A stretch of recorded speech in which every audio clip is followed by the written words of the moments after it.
Hot मौसी की जवानी देखकर मेरा नागराज चिड़िया मांगने लगा। मैं मौसी के जिस्म को घूरने लगा। उन्हें भी मेरी वासना भरी नजर का आभास हो गया। वे अपने वक्ष को ढकने लगी। दोस्तों, मैं रोहित 22 साल का बिंदास लौंडा हूँ।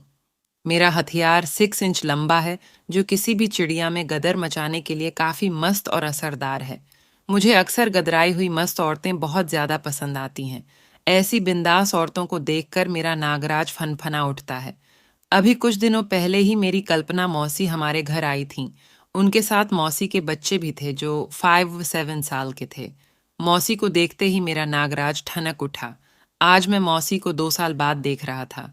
मौसी के गोरे चिकने जिस्म, बड्ढे बड्ढे संतरे और फूली हुई मस्त पिछले तरबूज को देखकर मेरा नागराज खड़ढ़ा हो गया।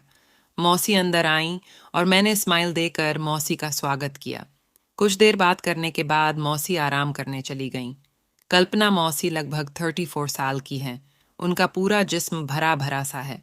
मौसी कातिलाना जिस्म की मालकिन हैं। उनके बड़े बड़े संतरे और फूली हुई पिछले तरबूज हर किसी को भी नागराज मसलने पर मजबूर कर सकती है। मौसी के संतरे लगभग 34 साइज के हैं। वो हमेशा अपने संतरों को अच्छी तरह से ढक कर रखती हैं, जिससे उनके संतरों की झलक देख पाना मेरे लिए बहुत मुश्किल था। पर संतरों के उभार को छिपा पाना किसी भी महिला के लिए नामुमकिन होता है। इसलिए मैंने समझ लिया था कि मौसी की संतरे ज़रूर चूसने हैं। मौसी की चिकनी कमर की 30 इंच की साइज़ है और उनकी पिछले तरबूज लगभग 36 इंच साइज़ की है। साढ़ी में मौसी की पिछले तरबूज बहुत मटकती हुई नजर आती है। फिर शाम को हम पार्क में घूमने निकल गए। बच्चे पार्क में खेल रहे थे और मैं मौसी के साथ बातचीत कर रहा था। मेरी हवस भरी नजरें हॉट मौसी की जवानी पर टिकी हुई थीं। मैं मौसी के संतरों को ताड़ डहने की कोशिश कर रहा था। तभी मौसी ने पल्लू को अच्छी से ठीक किया और संतरों को ढक लिया। खैर, मैंने हिम्मत नहीं हारी और उनसे बात करता रहा। फिर हम घर लौटे और रात को मौसी जल्दी ही सो गईं। इधर मैं रात भर मौसी को ठोकने के ख्यालों में खोया रहा और नागराज को मसलता रहा।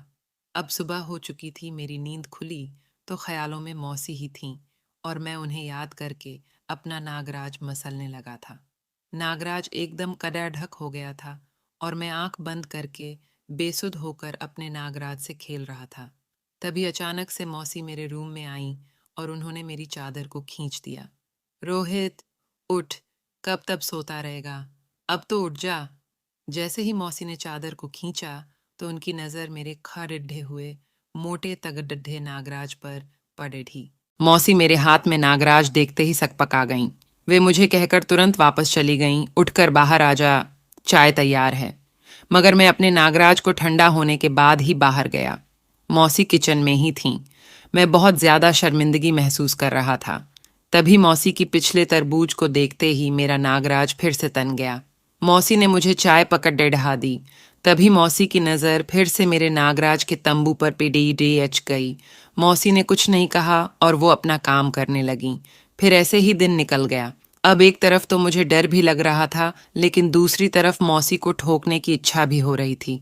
समझ में नहीं आ रहा था कि मैं क्या करूं। मौसी मुझसे कटी कटी सी रह रही थीं। तभी मैंने मौका देखकर मौसी से सॉरी बोला। कोई बात नहीं रोहित, इस उम्र में ऐसा होता है, लेकिन फिर भी तुझे थोड़ा ध्यान रखना चाहिए। हाँ मौसी, अब ऐसा नहीं होगा। मौसी ने मुझे माफ़ कर दिया था, लेकिन मेरा नागराज उनकी चिड़िया मांग रहा था। मैं बहुत परेशान हो रहा था। मेरा नागराज मौसी के साथ संबंध बनाने के लिए तीर डिरे छिप रहा था। मैं मौसी को रोज़ हवस भरी नज़रों से ताड़ डेच रहा था। मौसी भी मेरी हवस भरी नज़रों को प्यारेच रही थीं। फिर एक दिन मौसी टीवी देख रही थीं। उनके साथ मेरी बहन और बच्चे भी बैठे हुए थे। मैं खड़ेडिहा होकर मौसी को ताड़ डांट रहा था। वो बार बार मुझसे नजरें चुरा रही थीं। फिर कुछ देर बाद मेरी बहन उठकर रूम में चली गई। तभी मैंने मौके की नज़ाकत को समझा और मैं उठकर मौसी के पास जाकर बैठ गया। अब मैं धीरे धीरे मौसी के हाथ और कलाई को टच करने लगा। तभी मौसी ने हंसते हुआ कहा, रोहित टीवी देख चुपचाप। देख तो रहा हूँ मौसी। अब मौसी का हाथ मेरे हाथ में था। मैं उनके हाथ को मसल रहा था। सभी यहीं हैं यार, ये क्या कर रहा है तू? उन्होंने जैसे ही ये कहा मेरी बाँछें खिल गईं। तो फिर आप अंदर चलो ना मौसी। तभी मौसी ने कहा, ज्यादा शैतान मत बन, वरना सब कुछ तेरी मम्मी को बता दूंगी। आजकल तेरे दिमाग में क्या चल रहा है? सब जानती हूँ मैं। जब आप सब जानती हो तो फिर इतना क्यों तड़ापा रही हो मौसी? मौसी, जो तू चाहता है वो नहीं हो सकता। अब मुझे ज़्यादा छेड़ा मत। मैं छेड़ना तो पड़ेगा मौसी, वरना आप थोड़े ही मानोगी। अब मैं मौसी को बेडरूम में ले जाने की कोशिश कर रहा था, लेकिन मौसी जाने को तैयार नहीं हो रही थी। फिर बहुत देर बाद मौसी ने बच्चों को सुला दिया और खुद भी सो गई। मैं नागराज पकड़ ढहा कर इधर उधर टहल रहा था, लेकिन नागराज को मौसी की चिड़िया में डालने का मौका नहीं मिल रहा था। शाम को मम्मी मार्केट चली गईं और मेरी बहन मौसी के बच्चों के साथ छत पर खेल रही थी। मौसी उस टाइम बेडरूम में कुछ काम कर रही थी। बस फिर क्या था, मैं झट से मौका देखकर मौसी के रूम में घुस गया और मैंने मौसी को दबोच लिया। मेरी इस हरकत से मौसी एकदम से चौंक गईं। वो मुझे दूर हटाने की कोशिश करने लगी। रोहित पागल हो गया क्या? छोड़ा मुझे। मैं मौसी, अब मैं और सब्र नहीं कर सकता। मैंने मौसी के संतरों को जोर से दबा दिया। बहुत ही मस्त संतरे थे मौसी के। इधर मेरा नागराज मौसी की तरबूज में घुसने के लिए दबाव बनाने लगा था। मैंने मौसी को बेड पर पटक दिया। मौसी की डर के मारे तरबूज फटने लगी। रोहित, कोई आ जाएगा। मैं, कोई नहीं आएगा मौसी। मैंने फटाफट से मौसी के लाल गुलाबी रसीले होंठों पर मेरे प्यासे होंठ रख दिए और मैं ताबड़तोड़ मौसी के होंठों का रस पीने लगा। ओनुच पुच पुच की आवाज़ों से कमरा गूंजने लगा। उधर मैं मौसी के संतरों को रगड़ता हुआ मौसी के गुलाबी होंठों की चाशनी पी रहा था। इधर मेरा नागराज मौसी की चिड्डिया ढूंढने में लगा था। मैं मौसी की चिड्डिया में नागराज डालता, उससे पहले ही सीढ़ियों से नीचे आने की आवाज़ आई। उसी पल मौसी ने मुझे धक्का देकर दूर हटा दिया और उन्होंने अपनी साड़ी और ब्लाउज ठीक कर लिया।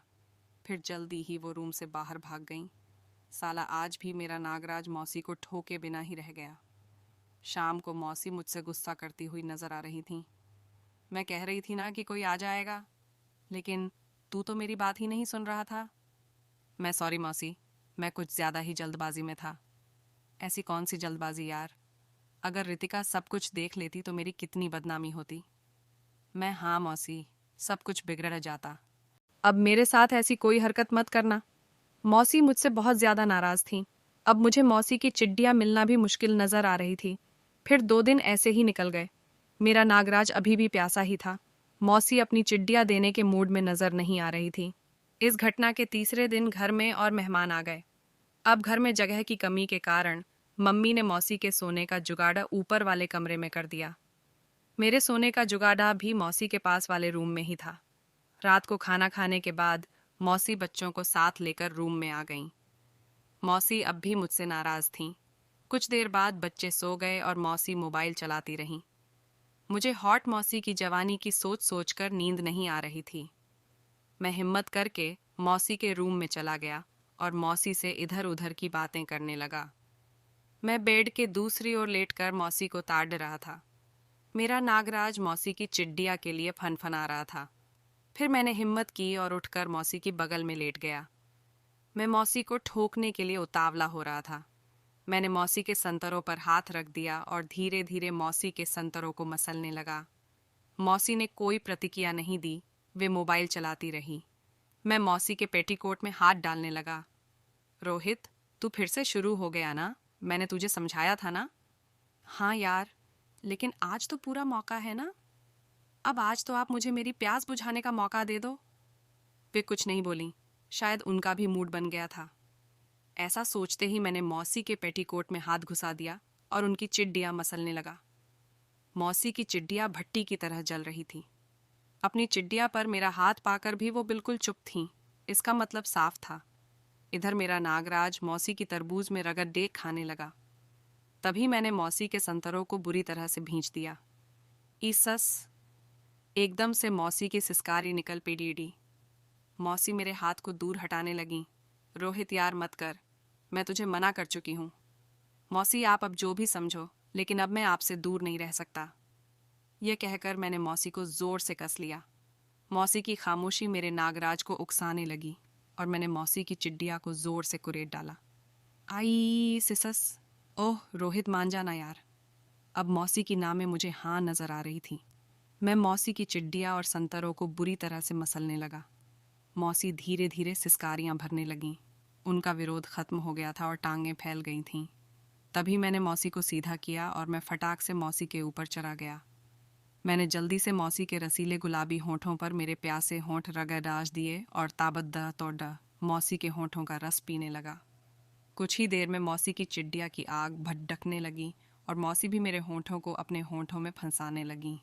रूमाउच पुच पुच ओनुच पुच की आवाज़ों से गूंज उठा। अब मुझसे से सब्र नहीं हो रहा था। मैं मौसी के ब्लाउज के हुक खोलने लगा, लेकिन मौसी ने मुझे रोक दिया। यहाँ बच्चे सो रहे हैं। तो मैं मौसी का इशारा समझ गया और मैं तुरंत मौसी का हाथ पकड़कर उन्हें मेरे रूम में ले आया। मैंने मौसी को फटाफट से बेड पर पटक कर उनके ब्लाउज के हुक खोल दिए और ब्रा को ऊपर सरकाकर मौसी के संतरों को नंगा कर दिया। ओह मौसी, बहुत ही मस्त संतरे हैं आपके। आज तो पूरा निचौदर डालूंगा इनको। मैंने मौसी के संतरों को जोर से अपनी दोनों हाथ की मुट्ठियों में कस लिया और बुरी तरह से मौसी के संतरों को निचोड़ने लगा। मौसी के संतरों को इस तरह से दबाने में मुझे बहुत ही ज्यादा मजा आ रहा था। ओह मौसी, बहुत ही शानदार संतरे हैं आपके यहाँ। धीरे धीरे दबा रोहित। क्या आज ही इनको उखाड़ने का इरादा है? हाँ मौसी। मैं झमाझम मौसी के संतरों को मसल रहा था। मौसी दर्द के मारे ऊह ऊह कर रही थीं। कुछ देर में ही मौसी के संतरे लाल हो चुके थे। मैंने जल्दी से मौसी के एक रसीले संतरे को मुंह में दबा लिया और किसी भूखे जानवर की तरह चूसने लगा। मेरा दूसरा हाथ दूसरे संतरे की मां ठोकने में लगा था। आहा, मौसी, बहुत ही मस्त स्वाद है आपके संतरे का। मैं तो पागल सा होने लगा हूँ। यह सुनकर मौसी भी मेरे सर को थाम कर मुझको दूध पिलाने लगी। मैं फुल स्पीड में मौसी के संतरों का स्वाद ले रहा था। दोस्तों, कल्पना मौसी सेट हो गई थी। अब उनकी चिड्डिया ठुकाई की कहानी अगले भाग में बताऊंगा। हॉट मौसी की जवानी आपको कैसी लगी?